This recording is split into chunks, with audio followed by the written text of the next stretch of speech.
রাষ্ট্রীয় জীবনে ইসলাম কায়েমের কথা বলো। বলো কোরআন দিয়ে রাষ্ট্র চলবে, কোরআন দিয়ে আদালত চলবে, কোরআন দিয়ে পার্লামেন্ট চলবে। বলো জিহাদ করা ফরজ, যুদ্ধ করা ফরজ।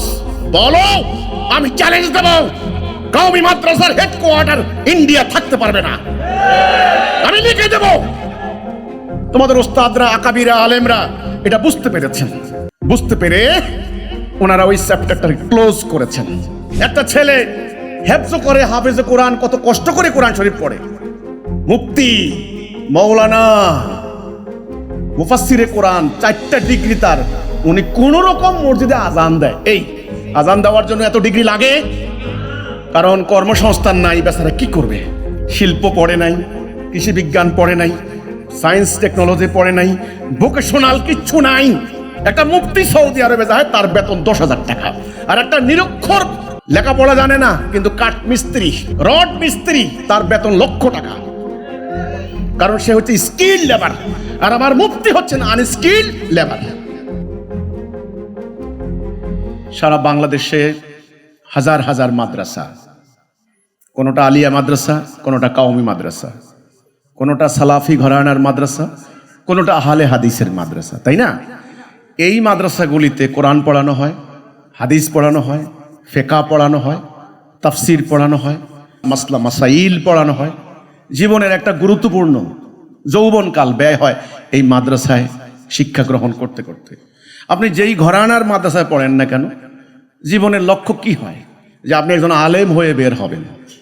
আলেম হয়ে বের হবেন না, মানুষদেরকে দিনের দিকে দাওয়াত দিবেন, নিজের দিনের নসিহত করবেন, এই তো। কাজে আমি মাদ্রাসার স্টুডেন্টদেরকে বলতে চাই, ভাইরা আমার, আমিও একসময় স্টুডেন্ট ছিলাম। মাদ্রাসার শব্দটার বাংলা যদি আমি করি, দার্সুন থেকে, দার্স পাঠ, মাদ্রাসা, মাদারিস পাঠশালা। পাঠশালা আমরা স্কুল বলি, ওকে, পাঠশালা। এই মাদ্রাসার স্টুডেন্ট আমরা লেখাপড়া করেছি, যদিও তোমাদের মতো আলিয়া কওমি মাদ্রাসায় ভর্তি হই নাই, কিন্তু স্কুলে যাওয়ার আগেই পবিত্র কোরআন শরীফ 3 বার আমার খতম হয়ে গেছে। আমার মক্তবের লাইভ খুব ইম্পর্টেন্ট। আজকালকার তো মক্তব ব্যবস্থা এখন আর নাই। ওকে, যারা আমাকে শিক্ষা দিয়েছেন তারাও আলেম ছিলেন, কোনো না কোনো মাদ্রাসার আলেম বাল্যকালে। কিন্তু আজকে আমি শুনতে পাচ্ছি, আমার দুঃখ লাগে, মাদ্রাসার স্টুডেন্টরা, তোমাদেরকে, তোমাদের কোমলমতি, তোমরা তরুণ, তোমাদের তারুণ্য শক্তি আছে, এটা কিছু করার মতো হিম্মত আছে দুনিয়াতে। তোমরা জ্ঞান অর্জন করার জন্য ঢুকছো মাদ্রাসাতে। আমি শুনতে পাচ্ছি কোন কোন মাদ্রাসার উস্তাদরা, তোমাদের শিক্ষকরা আমার বিরুদ্ধে, তোমাদের মনের মধ্যে বিষ ঢালছে। মাদ্রাসা থেকে বের হয়ে আমার বিরুদ্ধে প্রপাগান্ডা। আমি যা বলি নাই সেটা আমার নামে চালিয়ে দিয়েছে। আমি কি বলেছি, কি বলি নাই, তোমরা আমার বক্তব্য শোনো। সোশ্যাল মিডিয়াতে তোমরা আমার বিরুদ্ধে, আমি তোমাদের বলতে আমি সবাইকে জেনারেলাইজ করছি না, সব মাদ্রাসার স্টুডেন্টদেরকে আমি অ্যাকিউজ করছি না, সবাইকে অ্যাকিউজ করছি না, যারা যারা দোজ হু আর ইনভলভড, যারা যারা সম্পৃক্ত, তাদেরকে আমি বলছি। আমি সোশ্যাল মিডিয়ায় দেখি তোমাদের মন্তব্যগুলি, তোমরা গালি দাও, অশ্লীল কথা বলো, আমাকে পাইলে জবাই করবা, গুলি করবা, হত্যা করবা। এই যে কথাগুলি, নাস্তিক, কাফের, শয়তান, ইহুদি, দালাল, এই যে কথাগুলি বলছো, কেন বলছো? কারণ আমি জানি আমার বিরুদ্ধে তোমাদের কানে বিষ ঢালা হচ্ছে। আমি কি বলেছি? আমি বলেছি ইসলামের শুরু হচ্ছে ঈমান, তাওহীদ। ঈমান না থাকলে আমলের কোনো দাম নাই। সেই তাওহীদ হারিয়ে গিয়েছে। আল্লাহর হুকুম ছাড়া কারো হুকুম মানি না, এটা আমি বলেছি। মোমেন হতে হলে ঈমান আনতে হবে, জিহাদ করতে হবে। রাসূল জিহাদ করেছেন, সাহাবীরা জিহাদ করেছেন, রাসূল 160টা যুদ্ধ করেছেন। যদি আমরা জিহাদ না করি, রাসূলের উম্মত হওয়ার যোগ্যতাই থাকে না আমাদের। একথা আমি বলেছি। আজকে জাল হাদিসের নামে বলেছে আত্মার বিরুদ্ধে জিহাদ বড় জিহাদ। ইবনে হাজার আসকালানী রাহমাতুল্লাহ আলাইহি, তোমরা জানো যারা হাদিস শাস্ত্র পড়েছো, বিখ্যাত মুহাদ্দিস, উনি হাদিসের ভাষ্যকার, এক্সপ্লেইনার, উনি বলেছেন এটা জাল হাদিস, এটা হাদিস নয়। তাহলে আমি কি অন্যায় করেছি? আমি বলেছি বিদ্যমান চলমান রাজনৈতিক ব্যবস্থা, অর্থনৈতিক ব্যবস্থা, বিচারিক ব্যবস্থা, এটা ব্রিটিশের তৈরি করা, কোন মুসলমান এটা মানতে পারে না। এটাকে পরিবর্তন করতে হবে, আল্লাহর দ্বীন কায়েম করতে হবে। আমি বলেছি আকিমুস সালাহ যেমন ফরজ, আমরা নামাজ পড়ি, আকিমুদ্দিন, দিন কায়েম করা ফরজ। এটা আমি বলেছি। আমি কি অন্যায় করেছি? আমি মাদ্রাসার স্টুডেন্টদেরকে বলতে চাই, আমি বলেছি আপনারা যারা দ্বীনের ইলম হাসিল করেন এটার বিনিময় নিয়েন না, বিনিময় নেওয়া হারাম। কোরআন হাদিস, আমি বই লিখেছি, আমার বই আছে। ধর্ম ব্যবসার ফাঁদে আমি রেফারেন্স দিয়েছি, তোমরা কথায় কথায় রেফারেন্স চাও। আলহামদুলিল্লাহ আমি রেফারেন্স দিয়েছি, হাদিস দিয়েছি, কোরআন দিয়েছি, ফিকহের উদ্ধৃতি দিয়েছি, বিখ্যাত বিখ্যাত স্কলারদের কথা বলেছি। আমি ধর্ম ব্যবসা নিষিদ্ধের ব্যাপারে কথা বলেছি। কেন বলেছি তোমরা জানো। আজকে মাদ্রাসার স্টুডেন্টরা তোমরা জানো, তোমাদের ওস্তাদের কেউ কেউ একটা সিন্ডিকেট কায়েম করেছেন।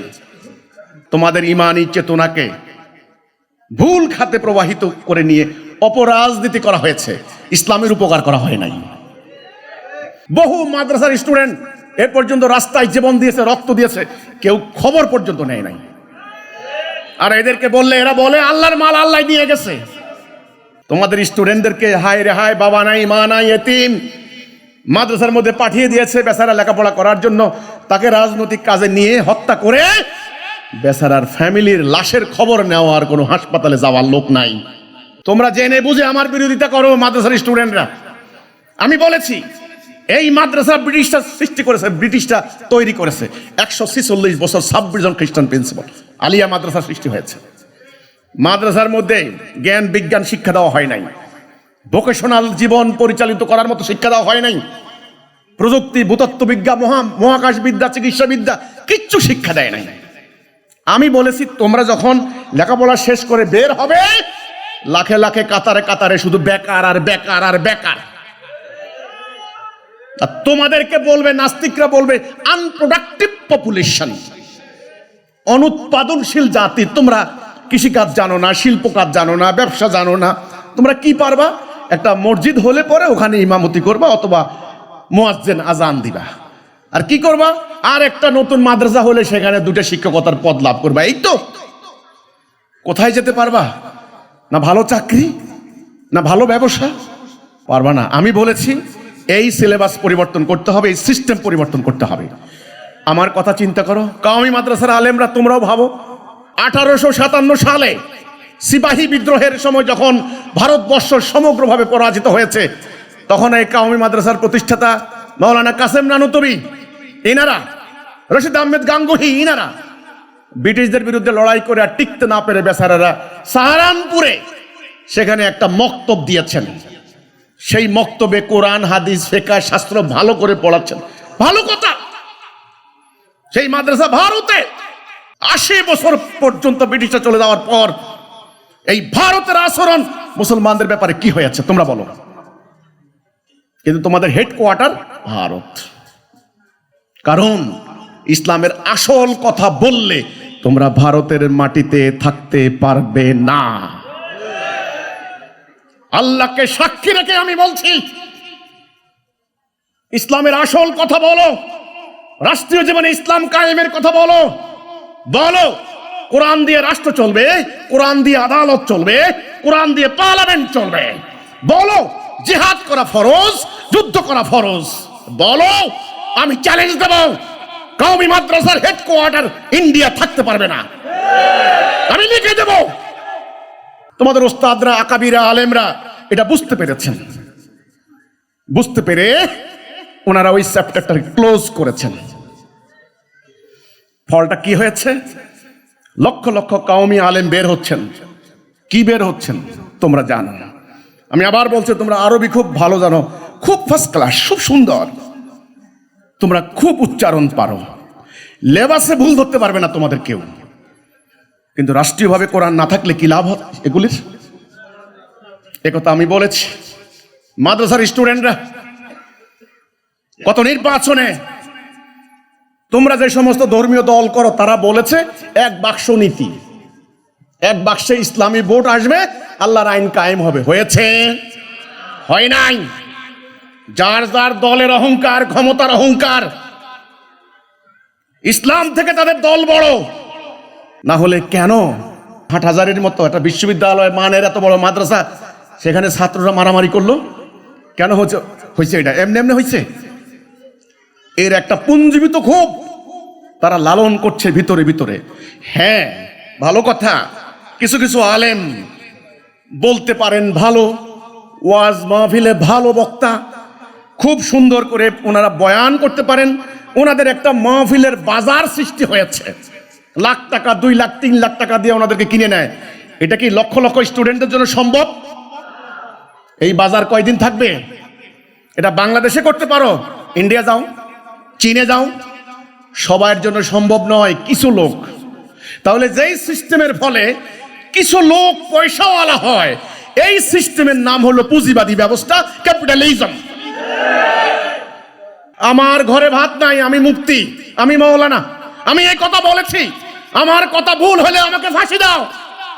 আমি বলেছি একটা ছেলে হেফজ করে, হাফেজে কোরআন, কত কষ্ট করে কোরআন শরীফ পড়ে, মুফতি, মাওলানা, মুফাসসিরে কোরআন, 4টা ডিগ্রি তার, উনি কোন রকম মসজিদে আজান দেয়। এই আজান দেওয়ার জন্য এত ডিগ্রি লাগে? কারণ কর্মসংস্থান নাই, বেচারা কি করবে? শিল্প পড়ে নাই, কৃষি বিজ্ঞান পড়ে নাই, সায়েন্স টেকনোলজি পড়ে নাই, ভোকেশনাল কিচ্ছু নাই। আমি একথা বলেছি। একটা মুফতি সৌদি আরবে যায়, তার বেতন 10,000 টাকা। আর একটা নিরক্ষর, লেখাপড়া জানে না কিন্তু কাঠ মিস্ত্রি, রড মিস্ত্রি, তার বেতন লক্ষ টাকা। কারণ সে হচ্ছে স্কিল লেবার, আর আমার মুফতি হচ্ছেন আনস্কিল লেবার। শিক্ষা ব্যবস্থার মধ্যে সমস্যা আছে, এটা আমি বলেছি। মাদ্রাসার স্টুডেন্টরা, তোমরা আমার বিরুদ্ধে, তোমাদেরকে বলা হয় আমি নাকি বলেছি গান বাদ্য জায়েজ, যত পারো গান বাদ্য করো। ভালো কথা, পবিত্র কোরআনে গান হারাম কোথায় আছে আমাকে দেখাও। তোমরা বুকে হাত দিয়া বলো, মাদ্রাসার স্টুডেন্টরা বুকে হাত দিয়া বলো, তোমরা কে গান শোনো না? তোমরা জবুর কিতাবের প্রতি ঈমান আনতে হবে। তোমরা বলো জবুর কি? গান। দাউদ আলাইহিস সালাম গান গাইতেন, শনিবারে মাছেরা শুনতে আসতো। 140টা গানের সংকলন এখনো তাদের ওল্ড টেস্টামেন্টে আছে। উনি যে যন্ত্র দিয়ে গান শুনতেন সেটা হলো হার্প নামক বাদ্যযন্ত্র। আমার কথা মিথ্যা হলে ইতিহাস মুছে দাও, তাফসীর গ্রন্থ মুছে দাও। তাহলে আমি বলেছি গান হারাম না, গান জায়েজ, অশ্লীল গান হারাম। তোমরা বললা কি আমি নাকি বলেছি গান জায়েজ, যত পারো গান গাও। আল্লাহকে সাক্ষী রেখে বলো, কোন মাদ্রাসার স্টুডেন্টদের মোবাইলের মধ্যে গান নাই? তোমরা গানের সুরে ওয়াজ করো, তোমরা গানের সুরে মানুষদেরকে দাওয়াত দাও। আজান তো একটা গানের সুর নাকি? তাহলে কেন আমার বিরুদ্ধে জনগণকে খেপাচ্ছ? কেন? কওমি মাদ্রাসার আলেমরা মুফতি হয়ে যদি নাস্তিক হয়, আজকে আমেরিকাতে বসে বসে মাওলানা মামুনুল হক, তারপরে হলো ডাক্তার শফিক, এদেরকে চ্যালেঞ্জ দেয়, ওই যে শায়েখ আহমদুল্লাহদেরকে চ্যালেঞ্জ দেয় যে রাসূলকে গালি দেয়, কোরআনকে গালি দেয়, দিয়ে বলে প্রমাণ কর। কেন? ও তো মুফতি। তাহলে শিক্ষা ব্যবস্থার মধ্যে চিন্তা করতে হবে। যেই শিক্ষা ব্যবস্থায় আমাদেরকে পরনির্ভরশীল বানাইছে, যেই শিক্ষা ব্যবস্থায় আমাদের আলেমদেরকে কর্মহীন কপটকহীন বানিয়েছে, যেই শিক্ষা ব্যবস্থায় আমাদের আলেমদেরকে নিজেরা নিজেরা মারামারি করা শিখাইছে, যেই শিক্ষা ব্যবস্থায় আমাদেরকে জিহাদ বিমুখ করেছে, যেই শিক্ষা ব্যবস্থায় আমাদেরকে তাগুতের আইন, মানুষের আইন মানার জন্য আপোষকামিতা শিখাইছে, ওই শিক্ষা ব্যবস্থা কি আল্লাহ রাসূলের শিক্ষা? শিক্ষা ব্যবস্থা নিয়ে কথা বলো। আমি এই কথা বলেছি। মাদ্রাসার স্টুডেন্টরা, তোমাদের প্রতি আমার সনির্বন্ধ অনুরোধ, আমি আল্লাহর কোরআনের আইন প্রতিষ্ঠা করার জন্য দাঁড়িয়েছি, আমি তাওহীদ প্রতিষ্ঠা করার জন্য দাঁড়িয়েছি। এই দুনিয়াতে আমার আর কোনো স্বার্থ নাই। আমার গ্রামে যাও, খবর নাও, যখন আমার জ্ঞান হয়েছে ক্লাস 9 থেকে আমি ইসলামী আন্দোলন করা মানুষ। আমার এলাকার যত ওয়াজ মাহফিল হতো, আমি ইন্তজামিয়া কমিটির একজন, আমি ইন্তজাম করতাম। সেই মানুষটাকে তোমরা হত্যা করার জন্য কি করছো? কাকে গালি দিচ্ছ? কার বিরুদ্ধে ষড়যন্ত্র করছো? কার বিরুদ্ধে? এই মব সৃষ্টিকারী, এই উগ্রবাদী ধর্ম ব্যবসায়ী, রাষ্ট্রকে যারা চালায় ওদের মধ্যে একটা সিন্ডিকেট, ব্যবসা বাণিজ্য যারা চালায় তাদের মধ্যে একটা সিন্ডিকেট, আর ধর্মকে যারা নিয়ন্ত্রণ করে ওদের মধ্যে একটা সিন্ডিকেট কায়েম হয়েছে। কিছু মাদ্রাসা কন্ট্রোল করে, কিছু মসজিদ কন্ট্রোল করে। এদের হাজার হাজার কোটি টাকা, এদের দামি দামি গাড়ি, দামি দামি বাড়ি, দামি দামি খাট, নানান আইটেমের খানা, তাদের বাচ্চাকে পড়ানোর জন্য বিদেশে পাঠায়, আর তোমাকে বলে মিছিল কর, মরে যা। কাজেই মাদ্রাসার স্টুডেন্ট, তোমরা সত্য জানবে, সত্যের পক্ষ অবলম্বন করবে। গতকালকে কয়েকজন মাদ্রাসার স্টুডেন্ট আমার কাছে এসেছিল, আমি বলেছিলাম তুমি লেখাপড়া করো, আমি আল্লাহর কাছে দোয়া করি। এটা মনে করো না আমার দোয়া কোনো লাভ হবে না, হবে। আমি আল্লাহর কাছে দোয়া করি তুমি হেফজ করো, তুমি মুফতি হও, মৌলানা হও, কিন্তু একটা অনুরোধ থাকবে, এই জ্ঞানের বিনিময়ে টাকা নিবা না, টাকার বিনিময়ে ইমামতি করবা না, টাকার বিনিময়ে ওয়াজ করবা না। তোমরা আল্লাহর দ্বীন প্রতিষ্ঠার জন্য সংগ্রাম করো, তাগুতের সাথে কোনোদিন আপোষ করবা না, শিরক কুফর করবা না। এই নসিহত আমি করেছি। আজ হিজবুত তাওহীদ আন্দোলন আল্লাহর এই সত্য দিন মানব জীবনে প্রতিষ্ঠা করার জন্য দাঁড়িয়েছে। আমি স্টুডেন্টদেরকে বলতে চাই, ভাইরা আমার, তোমরা আলেম হয়ে বের হবে। আমি আশা করব তোমরা ন্যায় অন্যায় পরিমাপ করবে, তোমরা আলেম হয়ে বের হবে। আমি আশা করব তোমরা গুজবে কান দেবে না। কোরআনে আল্লাহ বলেছেন, যদি কোনো খবর পাও সত্য মিথ্যা যাচাই করিও। তোমরা আলেম হচ্ছ, কোরআন পড়ো, সেখানে আল্লাহ বলেছেন চোখ দিয়ে দেখো, কান দিয়ে শোনো, বিচার বিশ্লেষণ করো ব্রেন দিয়ে। আমাদের বইগুলি পড়ো, আমার বক্তব্য শোনো, আমার অভিপ্রায় বুঝার চেষ্টা করো, আমার উদ্দেশ্য বুঝার চেষ্টা করো। আমার কথায় যদি কোনো ভুল হয়, আমার উপস্থাপনায় যদি কোনো মিস্টেক হয়, আমি বলেছি আমি সরি বলবো। আমাদের লেখার মধ্যে যদি কোনো সমস্যা হয় তোমরা বলো, গঠনমূলক সমালোচনা করো। আমরা পরবর্তী প্রিন্টিংয়ে সেটা আমরা সংশোধন করে নেব। যেটা আমরা বলি নাই, যেটা আমরা করি না, এমন এমন মিথ্যা প্রোপাগান্ডায় তোমাদের উস্তাদরা যদি আমাদের নামে ক্লাসে করে, আমার স্বনির্বন্ধ অনুরোধ থাকবে, তোমরা যাচাই বাছাই না করে সেগুলি বিশ্বাস করবে না। ইনশাআল্লাহ আমরা আল্লাহর দেওয়া দ্বীন প্রতিষ্ঠা করতে দাঁড়িয়েছি। আমি তোমাদেরকে আমন্ত্রণ জানাই, আসো, আমি তোমাদেরকে নিয়ে কাজ করতে চাই। আমি চাই তোমরা আল্লাহর রাস্তায় মুজাহিদ হও। আমি চাই তোমরা মেরুদণ্ড সোজা করে দাঁড়াও। আল্লাহ আমাদের সবাইকে সত্য বোঝার তৌফিক দান করুক। ওমা তৌফিকে ইল্লা বিল্লাহ।